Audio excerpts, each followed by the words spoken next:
이 시간에는 하늘에서 떨어진 별, 바벨론의 교훈이라는 제목으로 여러분과 말씀을 나누겠습니다. 여러분, 우리의 인생 마지막 미래의 그 종점을 다 안다면 우리가 어떻게 살아갈지 그 모든 것에 힘을 얻지 않을까요? 만약 마지막에 우리에게 가장 해피엔딩으로 드라마처럼 남편과 아내가 서로 만나서 행복하게 살았습니다라고 끝난다면, 그것을 안다면 지금 어려움이 있고 힘든 게 있어도 우리가 이 모든 것 끝을 알기에 넉넉히 그 길 갈 수 있지 않을까요? 역사의 마지막 이 모든 것을 마치시는 분, 그 종지부를 찍으시는 분이 바로 우리 하나님이십니다. 그래서 하나님은 역사의 주인이십니다. 바로 우리가 지금 이사야서를 통해서 볼 수 있는 내용이 그것입니다.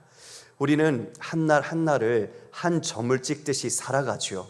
시간이 흘러서 한 해 하나의 선을 긋습니다. 그리고 그것이 우리의 마지막 인생의 끝 무렵에 마치 전체가 하나의 직면체를 만들듯 입체적인 모습으로 우리는 그리게 되죠. 우리는 기껏해야 그렇지만 하나님은 그 이상을 보시고 그 모든 것을 완벽하게 실수 없이 만드시고 성취하시는 분이십니다. 그분을 우리가 신뢰한다면, 그리고 그분이 말씀하신 대로 이 모든 것이 끝날 것을 우리가 알고 믿는다면, 지금 있는 모든 것, 우리가 어떤 어려움이 있어도 훌훌 털어내고, 아니면 그 믿음의 인내로서 끝까지 경주해 갈 수 있지 않겠습니까? 오늘 말씀 속에서 여러분들의 삶의 정황이 어디에 놓여 있든지 이 말씀을 다시 기초로 믿음을 굳건히 하며 하나님을 더욱 신뢰하는 은혜가 있기를 주님의 이름으로 축원합니다. 여러분, 12절 말씀을 보면 너 아침의 아들 계명성이여 어찌 그리 하늘에서 떨어졌으며 너 열국을 엎은 자여 어찌 그리 땅에 찍혔는고. 여러분, 아침의 아들 계명성, 여러분 성경 풋노트에 보면 새벽별이라고 되어 있을 겁니다. 각 주에. 이것은 금성을 말합니다. 샛별이지요. 금성. 밤에는 잘 환하게 비치지만 태양이 떠오르는 순간 그 빛은 사라져 버립니다. 여기에 있는 이 계명성은 바로 하나님을 대적하는 바벨론 왕을 상징합니다. 말씀드렸듯이 바벨론은 역사적인 나라로서 실제했지만 중기적인 의미로는 성경에서 하나님께 대적하는 모든 세력을 상징합니다. 결국 이 역사 속에서 마지막 묵시적 맥락 속에서도 이 바벨론은 하나님의 심판의 대상이 된다는 것을 확인하게 되는 거죠. 지난 시간에 바벨론 왕의 몰락을 우리는 보았지만 그때는 땅이 회복되는 모습을 보았습니다. 땅에서부터 시작해서 이제 그가 스올로 가는 모습, 그가 그렇게 이 세상을 파괴하고 사람들을 억압했으나 그가 멸망하자 이제 땅에 평화가 찾아오고 그 땅이 온유해졌죠. 그런 것처럼 이제는 그가 하늘로부터 그 땅 스올에 이르기까지 오늘 두 번째 부분에서는 그가 어떻게 몰락하는지 그것을 그려주고 있습니다. 계명성, 그는 이제 태양이 비추면 자신의 빛 자체를 감추게 될 것입니다. 그가 어떤 자였습니까? 그가 13절에 보면 내가 내 마음에 이르기를 내가 하늘에 올라 하나님의 뭇별 위에 내 자리를 높이리라. 내가 북극 지폐 위 산 위에 앉으리라.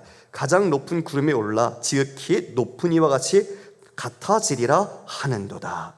여러분, 지금 13절 14절을 보면 점점점 높아지는 것을 여러분 그림으로 좀 그려지십니까? 여기에 보면요, 첫 번째, 내가 하늘에 올라, 뭇별, 하늘은 하나님의 뭇별 위에 내 자리를 높이리라. 하늘 위에 그 별들처럼 자기가 그와 같이 자신의 보좌를 높이겠다. 그리고 내가 북극 지폐 산 위에 앉으리라. 이 북극 지폐는 자폰산을 말하는데요, 이것은 그 가나안의 신화 속에서 신들이 모임을 가졌던 장소를 말합니다. 팔레스타인 북쪽에 있는 산으로 명칭이 되지요.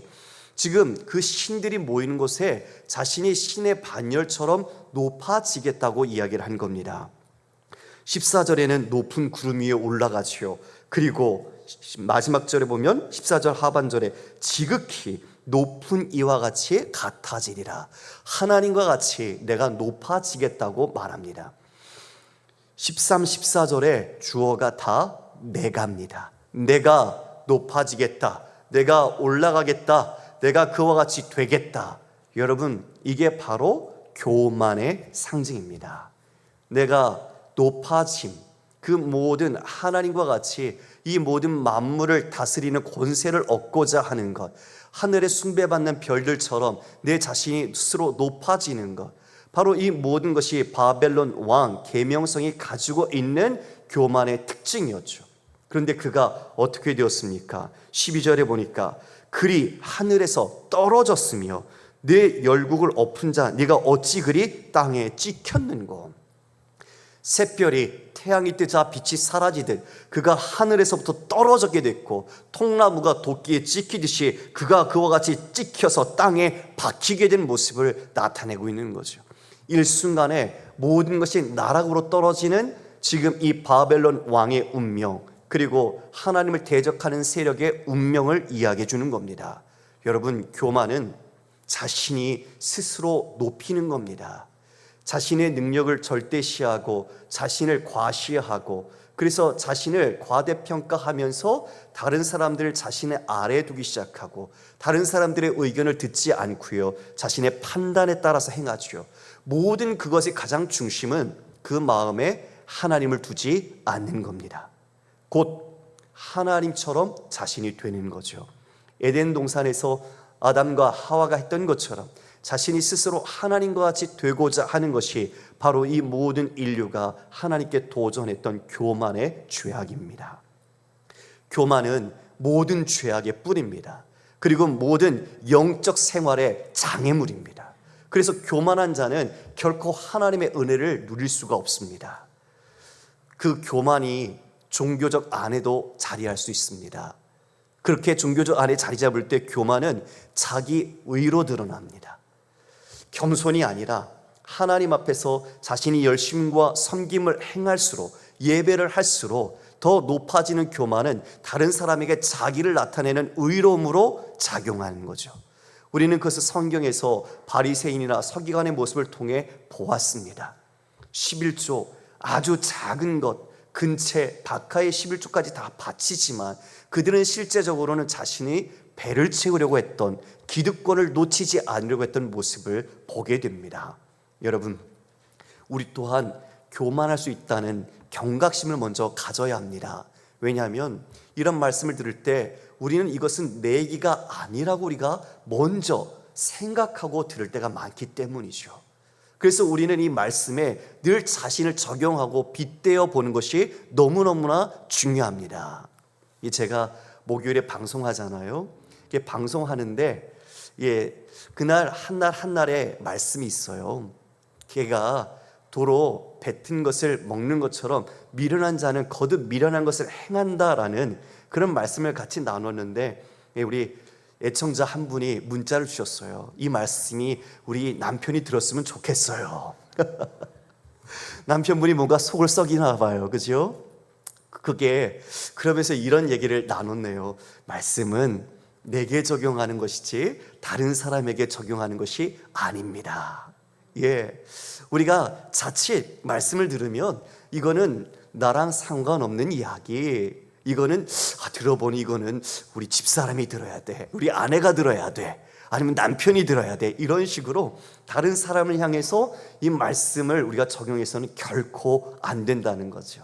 그러니까 우리는 오늘 이 말씀 속에도 교만에 대한 싹이 내 안에 있다면 다 잘라 버려야 할 줄 믿으시길 바랍니다. 그가 이처럼 스스로 교만하고자 했습니다. 얼마나 하나님과 같이 되고자 했는지, 그는 온 땅을 호령했고 그 모든 민족들을 뒤엎었던 능력을 가진 자였습니다. 다 그 사람들을 짓밟으며 살았던 그 강력한 권세와 힘을 가지고 있던 바로 바벨론 왕. 그러나 그가 이제 15절에 어떻게 될까요? 15절 함께 읽겠습니다. 시작. 그러나 이제 내가 스월 곧 구덩이 맨 밑에 떨어짐을 당하리로다. 여러분, 높이 올라갈수록 떨어지는 게 비례하나요? 반비례하나요? 그렇죠. 높이 올라갈수록 더 많이 떨어져야 돼요. 통치자들이 두려워하는 게 그거래요. 명예와 명성을 자신이 누리는 동안에 불안한 거죠. 내가 언제 이렇게 떨어지면 어떡하지? 내 모든 것을 잃고 나락으로 떨어지는 순간 난 어떡하지? 그걸 두려워한다는 거죠. 그래서 높이 올라갈수록 다른 사람이 떨어지는 것에 비해서 더 많이 곤두박질 치는 거죠. 영화, 그리고 권력, 명성, 이것들을 누려봤지만 그 모든 것들이 하나님이 한번 불어버리시면 모든 순간에 사라지는 겁니다. 그러면 그는 이제 추락할 일만 남은 거죠. 지금 이 계명성, 이 바벨론 왕도 떨어집니다. 내가 스올, 곧 구덩이 맨 밑에 떨어짐을 당할 것이다. 수올은 죽은 자들이 거하는 지하 세계로 여겨졌죠. 그러니까 그가 죽게 될 것인데 그 음부에 가서도 맨 밑에 네가 떨어질 것이다. 그렇게 하늘 높이 하나님같이 올라가려고 했던 너, 스스로 힘을 가지고 자신을 과시하고 사람들을 짓밟았던 너, 그러나 네가 하나님께서 떨어뜨리시는 순간, 그 죽음을 경험하는 순간 멸망은 다른 누구보다도 더 깊숙한 수월의 맨 땅 끝더리에 떨어지게 될 것을 말씀하시는 겁니다.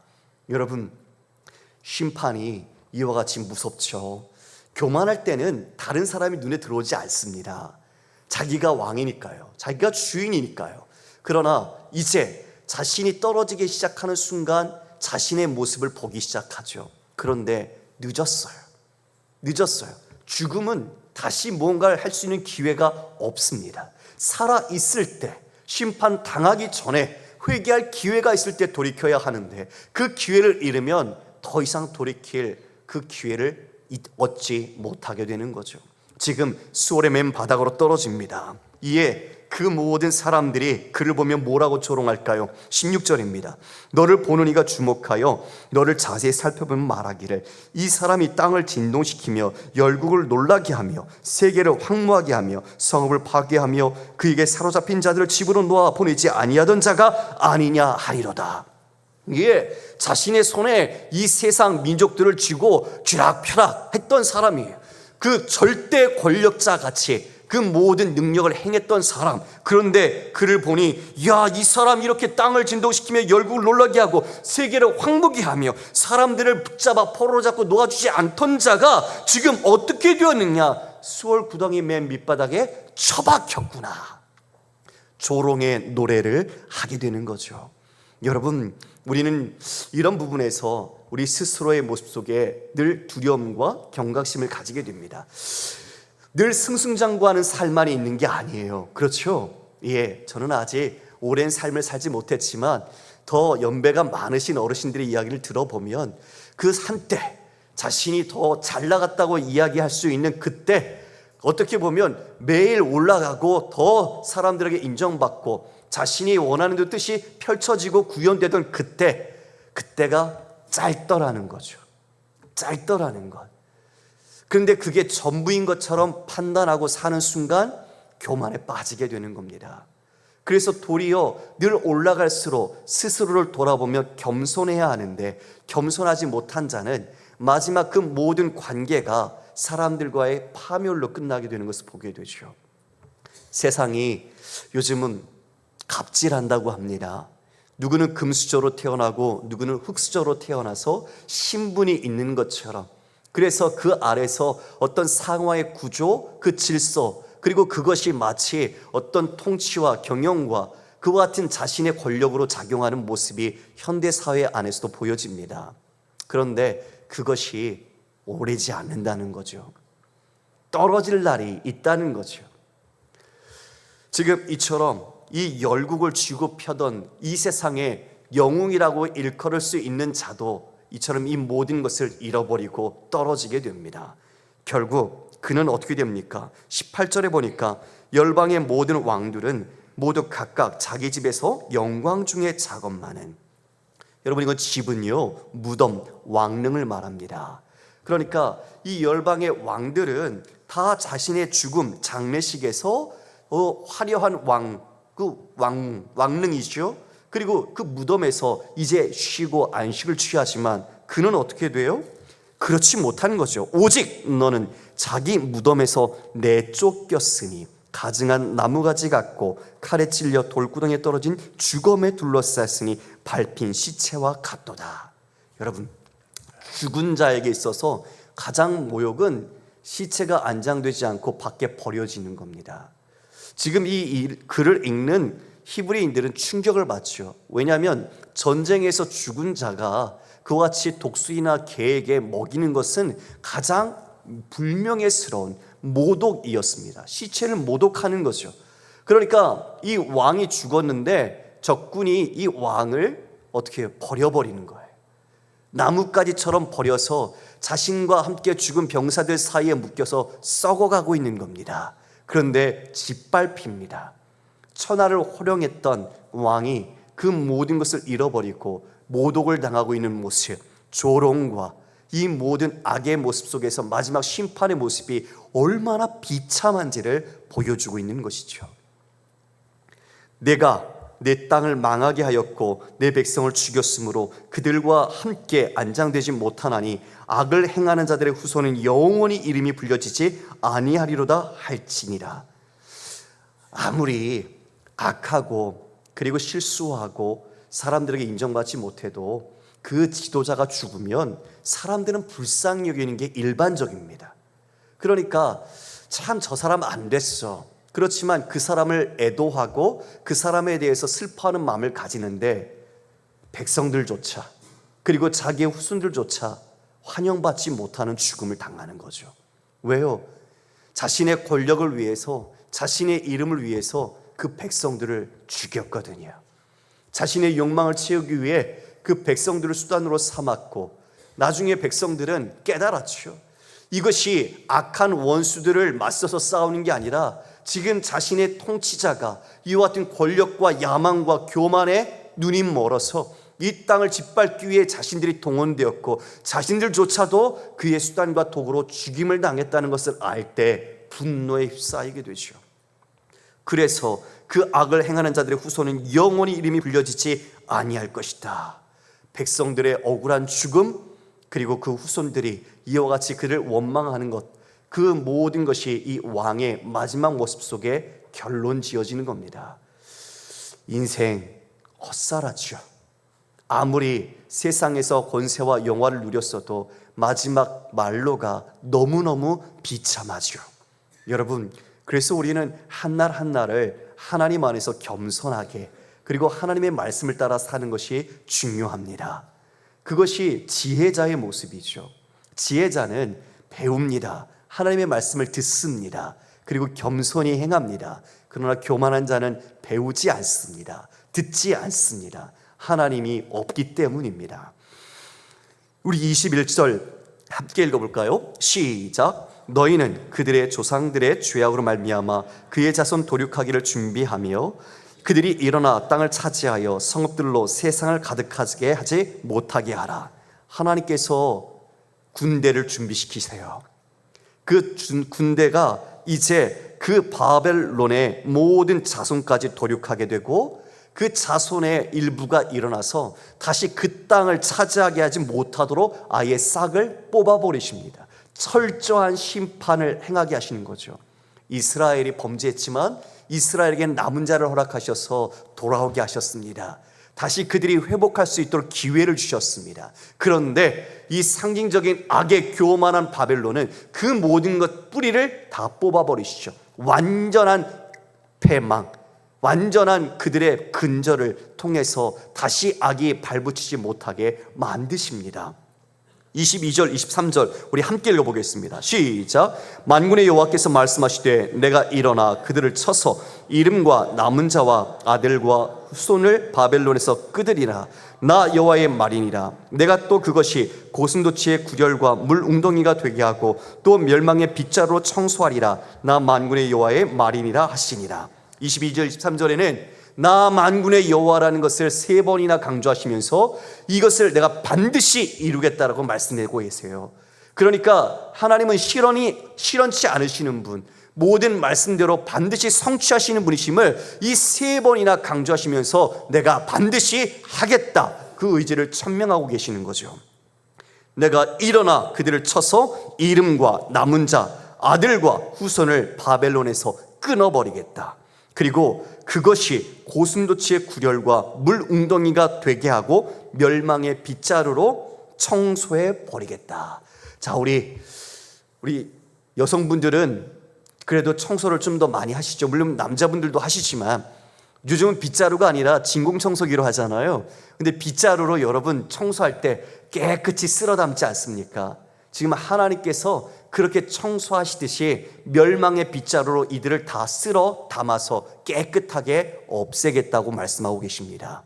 여러분, 이것이 바벨론이라는 그 교만한 하나님을 대적하는 자의 마지막 최후입니다. 하나님이 없다 하는 자들, 하나님을 대적하는 자들의 마지막 말로죠. 여러분, 오늘 말씀 속에서는 지금 이사야 시대에 가장 어쩌면 권세를 누리고 힘을 잡았던 건 아수르입니다. 신약 시대에는 로마죠. 각 시대마다 이 바벨론처럼 상징되는 나라들은 다릅니다. 지금 이 시대도 마찬가지죠. 강대국들이 있습니다. 그들은 세상에 영향력을 주면서 자신들의 이기적인 뜻과 목적과 권력을 더욱 얻으려고 하죠. 그러나 이 모든 것이 누구의 손에 있습니까? 하나님의 손에 있습니다. 하나님께서는 교만한 자를 결코 용납치 않으십니다. 성도 여러분, 우리는 무엇을 붙잡아 우리가 더 달려가고 노력해야 될까요? 이 교만하고 이 악한 시대에 우리는 무엇을 추구해야 될까요? 빌립보서 우리 3장 12절 이하의 말씀을 우리가 함께 읽겠습니다. 시작.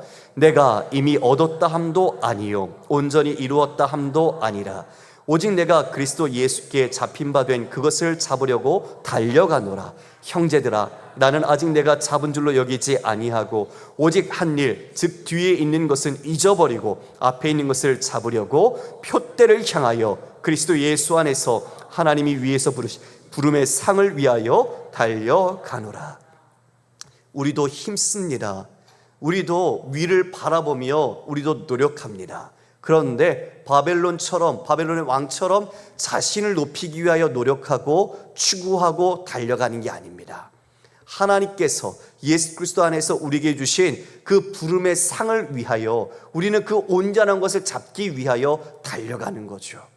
바벨론의 왕이 잡은 것은 수월의 맨 밑바닥이었습니다. 영화와 영광이 아니라 파멸이었습니다. 그러나 우리는 겸손히 주님을 구하고 주님의 뜻 가운데 달려나갈 때 우리에게 주시고자 하는 온전한 구원과 영원한 생명을 붙잡게 될 것입니다. 말씀을 정리합니다. 성도 여러분, 하나님께서는 이 모든 역사의 마지막에 그 파멸의 빗자루로 청소하실 겁니다. 하나님을 대적했던 모든 자들이 바로 그와 같이 제거될 겁니다. 느부갓네살, 그는 이 큰 바벨론을 내가 건설했다고 말했죠. 그는 7년간 들짐승처럼 살았습니다. 벨사살 왕은 예루살렘 성전에서 갖고 온 기명으로 술을 채워 우상 숭배하며 잔치를 벌였죠. 바로 그날 밤 그 나라가 그리고 그의 생명이 망했습니다. 그리고 헤롯 아그리빠가 연설을 할 때 그의 목소리를 듣고 사람들은 신의 소리라고 칭송을 했죠. 그러나 하나님께 영광을 돌리지 않자 그는 벌레에 먹혀 죽임을 당했습니다. 하나님과 같은 흉내를 냈던 자들, 하나님처럼 그 자리를 차지하고 자신이 영향력을 나타내려고 했던 모든 역사적인 이 상황 속에 마지막은 파멸로 끝나게 됩니다. 여러분, 교만, 그것은 우리도 조심해야 할 죄입니다. 하나님 대신에 자신을 중심에 두는 태도, 자기 만족에서 자기의 확신으로 나가게 되고 자기 숭배로 나가게 됩니다. 삶이 편안하고 자신의 뜻대로 이루어지니 자기 만족을 갖게 되죠. 그러면서 이거 되겠구나, 내가 판단해서 할 수 있겠구나, 내 힘으로도 가능하겠구나, 스스로 자기 만족이 자기 확신으로 나가게 됩니다. 그 확신은 이제 하나님 없는 자신의 교만의 눈에 더 씌워서 이제 자기 우상화를 추구하게 되죠. 이 모든 우상의 마지막 목적은 자기 경배, 자기 우상입니다. 바로 그런 자들은 은혜를 당연시 여기지 않습니다. 왜요? 자신이 얻었다라고 생각하기 때문에 하나님의 은혜를 인정하지 않습니다. 하나님께 불순종하고 자신의 의를 내세울 뿐이죠. 회개요? 하지 않아요. 그것이 바로 교만한 자들의 태도입니다. 그러면 우리는 어떻게 교만을 극복할 수 있을까요, 여러분? 어떻게 우리는 교만하지 않을 수 있을까요? 말씀과 기도로 우리는 늘 자신을 하나님 앞에 비춰보아야 합니다. 할렐루야. 말씀 속에서 그리고 기도 속에서 우리 주님의 십자가를 바라봐야 합니다. 그 십자가가 바로 내 죄로 인해 내가 죽어야 할 자리라는 것을 우리가 알 때 그 십자가에서 내 삶의 목적과 내가 누구라는 자기인식을 분명히 할 수 있죠. 그렇게 그 십자가를 통과한 사람은 하나님 앞에 은혜에 감사하게 됩니다. 그 은혜를 기억하고 자신을 돌아보며 지속적으로 회개하고 자기 부인을 힘씁니다. 이것이 바른 믿음의 길을 가는 그리스도인의 삶입니다. 성도 여러분, 기도 중요하고 말씀 너무나 중요한데 우리가 그 중요한 것은 익숙해서 잘 아는데 우리가 실제로 그렇게 자신을 점검하지 않는다면 무슨 소용이 있겠습니까? 우리가 주일날 이렇게 예배를 같이 드리지만 주일 한 번의 예배로 우리는 이 막강한 영적인 교만을 일삼고 권세의 교만을 추구하고 우리에게 유혹을 주는 이 세상에 맞서 우리가 어찌 이길 수 있겠습니까? 우리는 그래서 수시로 하나님 앞에 엎드려야 하고 말씀과 기도에 힘써야 합니다. 바라는 것은 여러분이 개인의 골방의 기도 시간을 가지고 기도하는 것 중요하지만 여러분 공예배에 우리가 함께 기도하는 금요 기도의 시간에 우리가 함께 나와서 기도했으면 좋겠습니다. 우리가 함께 서로 지체된 의식을 갖고 한 주간을 마무리하는 그 금요일 밤 내 자신을 하나님의 말씀과 기도로 점검하고 돌아보는 것이야말로 우리에게 흐트러진 그 믿음을 다시 주님께 맞출 수 있는 복된 자리가 되지 않을까요? 특별히 우리 사랑하는 모든 중직자분들과 목자, 교사, 리더십을 갖고 있다면 더욱더 그리해야 할 것입니다. 여러분, 하나님을 사랑하십시오. 아니, 몇 분밖에 안 하세요? 깜짝 놀랐잖아요. 다시요. 하나님을 사랑하십시오. 예, 하나님을 사랑하는 자는 교만하지 않습니다. 사랑은 교만하지 않거든요. 하나님을 적극적으로 사랑하는 것이야말로 가장 겸손한 방법입니다. 야고보서 4장 6절 말씀 함께 읽어볼까요? 시작. 그러나 더 큰 은혜를 주시나니 그러므로 일렀을 때 하나님이 교만한 자를 물리치시고 겸손한 자에게 은혜를 주신다 하였느니라. 아멘. 겸손, 하나님을 올바른 자리에 모시는 겁니다. 여러분의 중심에 하나님을 올바로 모시고 여러분이 늘 겸손한 자로서 하나님의 은혜 가운데 믿음의 길을 끝까지 준행하는 축복이 있기를 주님의 이름으로 축원합니다.